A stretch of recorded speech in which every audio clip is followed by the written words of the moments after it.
오늘의 말씀은 베드로후서 1장 3절의 말씀으로 하나님이 우리에게 주신 것이라는 제목으로 말씀을 함께 나눠보길 원합니다. 이 베드로후서는 베드로 전서에 이어서 베드로가 쓴 편지인데 엄청난 핍박 속에서도 예수님이 다시 오실 것이라는 그 소망을 갖고 고난과 핍박 속에서도 선을 행해야 된다고 격려하는 것이 베드로 전서의 내용이었다면, 이제 베드로가 거의 죽을 때가 가까웠다는 것을 느꼈고 당시에 심각해져 가고 있던 교회 안에 들어온 거짓 교사들의 가르침을 경계하라는 내용으로 쓴 편지가 이 베드로 후서입니다. 당시 거짓 교사들은 예수님이 다시 오실 것이라는 그 종말론에 의심을 품게 만들고, 예수님이 다시 오시지 않을 것이기 때문에 도덕적으로 살 필요가 없다라고 말하면서 예수님으로 인해서 주어진 그 소중한 자유를 도덕적 방종으로 잘못 가르치면서 성도들을 육체적인 쾌락과 정욕에 빠져들도록 유혹했던 것입니다. 그런 상황에서 예수 그리스도의 재림은 분명히 있으니 그 소망에 합당한 삶을 살아야 된다고 가르치는 것이 베드로후서의 핵심 내용입니다. 본문의 내용을 살펴보면 먼저 1절과 2절에 당시에 자주 사용했던 인사말이 등장하는데, 은혜와 평강이 너에게 더욱 많을지어다 라고 시작하고 있습니다. 그런데 여기서 베드로는 우리 주 예수를 알므로 라는 말을 덧붙여서 사용한 것을 볼 수 있습니다. 여기서 알다라고 하는 말은 그냥 알고 있다라고 하는 말이 아니라 온전한 암이라는 단어를 사용했습니다. 즉, 진정한 은혜와 평강은 예수님을 온전히 알므로 온다는 것을 강조하기 위해서 이 단어를 사용한 것으로 볼 수 있습니다. 이것은 당시에 무언가를 계속 알게 돼서 구원받을 수 있을 것이라고 가르치는 영지주의, 거짓 교사들의 가르침을 경계하기 위해서 이 단어를 사용한 것으로 보고 있습니다. 이어서 3절부터는 그렇게 구원받은 백성들에게 하나님께서 주신 것들에 대해서 말하고 있는데, 먼저 그의 신기한 능력으로 생명과 경건에 속한 모든 것을 주셨다라고 하고 있습니다. 여기서 중요한 단어들을 살펴보면 먼저 신기한 능력이라고 하는 것은 잘못된 번역인데, 원어는 신성해, 신령하다라는 뜻으로 어떤 신비한 능력이 아니고 전능하신 하나님에게만 속하는 신적인 또는 거룩한 능력을 뜻하는 말입니다. 이어서 생명이라고 하는 단어는 우리의 영적인 생명을 뜻하는 단어고, 경건이라고 하는 것은 하나님을 향한 도덕적인 삶의 방식을 뜻하는 단어를 사용한 것들로 볼 수 있습니다. 정리해보면 예수님만이 하실 수 있었던 십자가의 죽으심과 부활을 통해서 우리는 구원받은 백성들이 되었고, 우리가 이 땅에서 썩어질 것을 피해서 영생에 이를 수 있는 이 생명을 받았고, 또 우리가 하나님을 향해서 도덕적으로 삶을 살아갈 수 있도록 그 능력을 우리에게 주셨다는 것을 알 수 있습니다. 이것이 4절에 신성한 성품에 참여하는 것과 연결이 되고 있는 것입니다. 여기서 우리가 알 수 있는 첫 번째는 우리가 예수님의 십자가 죽음과 부활을 통해서 도덕적으로 살 수 있는 능력을 받았다고 하는 것입니다. 두 번째로 베드로는 구원받은 것은 끝이 아니라 시작이다라고 말하고 있습니다. 그렇게 구원받은 백성들이 이제 신성한 성품에 참여해 가는 것, 즉 성화되어 가야 되는 것을 말하고 있는 것입니다. 여기서 구원은 끝이 아니라 시작이 된 것이고, 우리는 그 구원의 여정을 통해서 성화되어 가고 예수님이 다시 오실 때 영화롭게 되면서 완전한 구원이 완성된다는 것을 생각해 볼 수 있습니다. 이어서 3절 후반부에 하나님이 우리에게 주신 것은 자기의 영광과 덕으로서 우리를 부르신 이를 알므로 말미암음이라 라고 말하고 있습니다.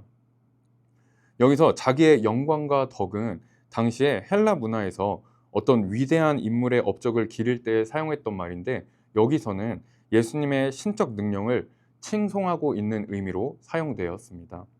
그리고 뒷부분에 안다라고 하는 것은 2절에 안다라고 하는 것과 똑같은 단어로 사용했는데 온전한 암이라는 의미로 쓰여진 것입니다. 정리해보면 우리를 부르신 예수 그리스도를 온전히 아는 것을 통해서 우리는 하나님을 알게 되었고, 그런 우리들은 예수님의 십자가 사역을 통해서 우리도 순종할 수 있는 그런 능력을 받았다고 하는 것입니다. 여기서 우리가 알 수 있는 세 번째는 그리스도를 온전히 아는 것의 중요성입니다. 우리가 예수님에 대해서 온전히 아는 것을 통해서 우리는 하나님께 순종할 수 있게 된다고 하는 것입니다. 오늘 우리가 본 본문을 통해서 알 수 있는 것들을 정리해 보면, 먼저 예수님으로 인해서 우리는 도덕적으로 살 수 있다라고 하는 것입니다. 사람이 스스로 성결하고 거룩한 삶을 살 수는 없지만 예수님의 사역으로 인해서 우리는 하나님으로부터 성결하고 거룩한 삶을 살아갈 수 있는 그 능력을 받게 된 것입니다. 그러므로 나의 연약함 때문에 순종이라는 것을 포기하지 마시고, 하나님으로부터 우리는 할 수 있는 능력을 받았기 때문에 하나님의 뜻을 따라 살기를 다시 한번 결단할 수 있으시기를 바랍니다. 두 번째로, 구원받은 것은 끝이 아니라 시작이다라고 하는 것입니다. 우리는 하나님의 전적인 은혜로 구원받은 백성들입니다.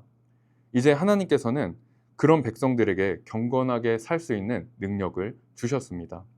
즉, 구원받은 것은 지금 끝난 상태가 아니라 이제 구원의 여정을 시작할 수 있게 되었다는 것입니다. 그 길에서 우리는 이미 끝났으니까 방종하는 상태가 아니라 점점 성화되어 가는 그런 길을 가야 된다고 하는 것입니다. 마지막으로, 그리스도를 온전히 알아야 한다고 하는 것입니다. 그리스도를 온전히 알을 통해서 우리는 생명과 경건에 속한 모든 것을 받았다고 하고 있습니다. 그러므로 우리는 하나님을 아는 것을 멈춰서는 안 될 것입니다.